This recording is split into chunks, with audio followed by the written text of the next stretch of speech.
চিত্রনায়িকা শবনম ইয়াসমিন বুবলির আজ জন্মদিন। প্রতিবারের চেয়ে এবার একটু আলাদাভাবে পালন করছেন বিশেষ দিনটি। কয়েকদিন আগেই চুক্তিবদ্ধ হয়েছেন নতুন সিনেমায়। মুক্তির অপেক্ষায় আছে পিনিকের মতো সিনেমা। বলা যায় নতুন কাজ নিয়ে আবারও ব্যস্ত হচ্ছেন এই নায়িকা। সংবাদ পাঠিকা থেকে ঢাকায় সিনেমায় এসে শক্ত এক অবস্থান গড়েছেন শবনম বুবলি। আজ এই চিত্রনায়িকার জন্মদিন। প্রতিবারের চেয়ে এবার একটু আলাদাভাবে পালন করেছেন বিশেষ এই দিনটি। জন্মদিনের দুপুরের পর থেকে তিনি সময় কাটান রাজধানীর একটি বৃদ্ধাশ্রমে। সেখানে অবস্থানরতদের সঙ্গে কাটেন কেক, খান দুপুরের খাবার, প্রত্যেকের জন্য নিয়ে যান আলাদা উপহার, মেতে ওঠেন গল্প আড্ডায়।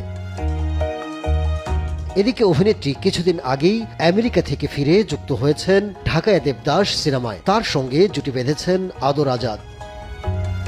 ভালোবাসার গল্পে নির্মিত হচ্ছে সিনেমাটি। এটা অনেক বড় একটা চ্যালেঞ্জিং ক্যারেক্টার আমার জন্য হতে যাচ্ছে।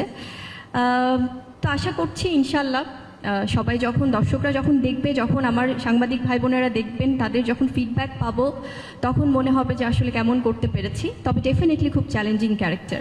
মুক্তির অপেক্ষায় আছে সর্দার বাড়ির খেলা পিনিকের মতো সিনেমা। বলা যায় জঙ্গলি সিনেমার পর আবারও বেশ ভালোভাবেই পর্দায় আসছেন শবনম।